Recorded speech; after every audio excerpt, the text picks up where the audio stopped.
नमः शिवाय। प्रिय भक्तगण, अगर आप यह कहानी सुन रहे हैं तो पूरा सुने।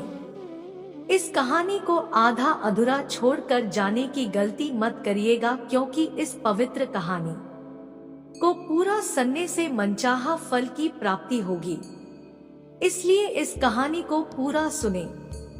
एक था भिखारी। रेल सफर में भीख मांगने के दौरान एक सूट बूट पहने सेठ जी उसे दिखे। उसने सोचा कि यह व्यक्ति बहुत अमीर लगता है, इससे भीख मांगने पर यह मुझे जरूर अच्छे पैसे देगा। वह उस सेठ से भीख मांगने लगा। भिखारी को देखकर उस सेठ ने कहा, तुम हमेशा मांगते ही हो, क्या कभी किसी को कुछ देते भी हो? भिखारी बोला, साहब मैं तो भिखारी हूँ, हमेशा लोगों से मांगता ही रहता हूँ, मेरी इतनी औकात कहाँ कि किसी को कुछ दे सकूं? सेठ, जब किसी को कुछ दे नहीं सकते तो तुम्हें मांगने का भी कोई हक नहीं है। मैं एक व्यापारी हूँ और लेन देन में ही विश्वास करता हूँ। अगर तुम्हारे पास मुझे कुछ देने को हो तभी मैं तुम्हें बदले में कुछ दे सकता हूँ। तभी वह स्टेशन आ गया जहाँ पर उस सेठ को उतरना था। वह ट्रेन से उतरा और चला गया। इधर भिखारी सेठ की कही गई बात के बारे में सोचने लगा। सेठ के द्वारा कही गई बात उस भिखारी के दिल में उतर गई। वह सोचने लगा कि शायद मुझे भीख में अधिक पैसा इसीलिए नहीं मिलता क्योंकि मैं उसके बदले में किसी को कुछ दे नहीं पाता हूँ। लेकिन मैं तो भिखारी हूँ, किसी को कुछ देने लायक भी नहीं हूँ।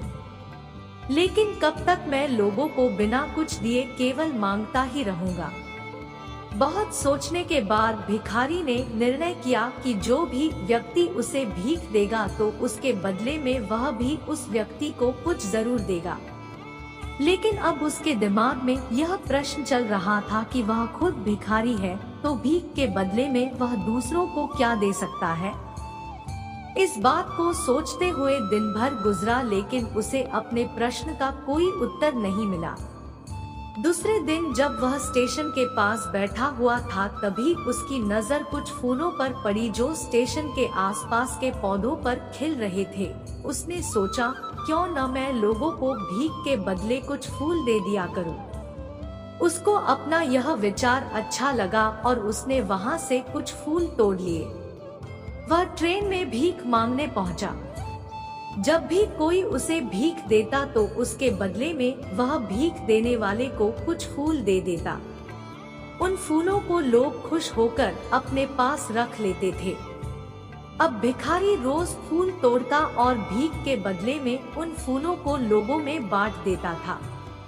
कुछ ही दिनों में उसने महसूस किया कि अब उसे बहुत अधिक लोग भीख देने लगे हैं। वह स्टेशन के पास के सभी फूलों को तोड़ लाता था। जब तक उसके पास फूल रहते थे तब तक उसे बहुत से लोग भीख देते थे। लेकिन जब फूल बांटते बांटते खत्म हो जाते तो उसे भीख भी नहीं मिलती थी। अब रोज ऐसा ही चलता रहा। एक दिन जब वह भीख मांग रहा था तो उसने देखा कि वही सेठ ट्रेन में बैठे हैं, जिसकी वजह से उसे भीख के बदले फूल देने की प्रेरणा मिली थी। वह तुरंत उस व्यक्ति के पास पहुंच गया और भीख मांगते हुए बोला, आज मेरे पास आपको देने के लिए कुछ फूल है, आप मुझे भीख दीजिए, बदले में मैं आपको कुछ फूल दूंगा। शिव को महादेव बोलने के पीछे क्या कारण है?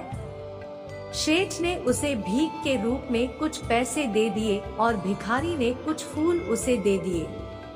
उस सेठ को यह बात बहुत पसंद आई। सेठ, वाह क्या बात है, आज तुम भी मेरी तरह एक व्यापारी बन गए हो। इतना कहकर फूल लेकर वह सेठ स्टेशन पर उतर गया। लेकिन उस सेठ द्वारा कही गई बात एक बार फिर से उस भिखारी के दिल में उतर गई। वह बार बार उस सेठ के द्वारा कही गई बात के बारे में सोचने लगा और बहुत खुश होने लगा। उसकी आंखें अब चमकने लगी। उसे लगने लगा कि अब उसके हाथ सफलता की वह चाबी लग गई है जिसके द्वारा वह अपने जीवन को बदल सकता है। वह तुरंत ट्रेन से नीचे उतरा और उत्साहित होकर बहुत तेज आवाज में ऊपर आसमान की ओर देखकर बोला, मैं भिखारी नहीं हूँ, मैं तो एक व्यापारी हूँ। मैं भी उस सेठ जैसा बन सकता हूँ, मैं भी अमीर बन सकता हूँ। लोगों ने उसे देखा तो सोचा कि शायद यह भिखारी पागल हो गया है। अगले दिन से वह भिखारी उस स्टेशन पर फिर कभी नहीं दिखा। एक वर्ष बाद इसी स्टेशन पर दो व्यक्ति सूट बूट पहने हुए यात्रा कर रहे थे। दोनों ने एक दूसरे को देखा तो उनमें से एक ने दूसरे को हाथ जोड़कर प्रणाम किया और कहा, क्या आपने मुझे पहचाना? सेठ, नहीं तो। शायद हम लोग पहली बार मिल रहे हैं। भिखारी, सेठ जी, आप याद कीजिए, हम पहली बार नहीं बल्कि तीसरी बार मिल रहे हैं। सेठ, मुझे याद नहीं आ रहा, वैसे हम पहले 2 बार कब मिले थे? अब पहला व्यक्ति मुस्कुराया और बोला, हम पहले भी 2 बार इसी ट्रेन में मिले थे। मैं वही भिखारी हूँ जिसको आपने पहली मुलाकात में बताया कि मुझे जीवन में क्या करना चाहिए और दूसरी मुलाकात में बताया कि मैं वास्तव में कौन हूँ। नतीजा यह निकला कि आज मैं फूलों का एक बहुत बड़ा व्यापारी हूँ और इसी व्यापार के काम से दूसरे शहर जा रहा हूँ। आपने मुझे पहली मुलाकात में प्रकृति का नियम बताया था, जिसके अनुसार हमें तभी कुछ मिलता है जब हम कुछ देते हैं। लेन देन का यह नियम वास्तव में काम करता है। मैंने यह बहुत अच्छी तरह महसूस किया है, लेकिन मैं खुद को हमेशा भिखारी ही समझता रहा। इससे ऊपर उठकर मैंने कभी सोचा ही नहीं था और जब आपसे मेरी दूसरी मुलाकात हुई तब आपने मुझे बताया कि मैं एक व्यापारी बन चुका हूँ।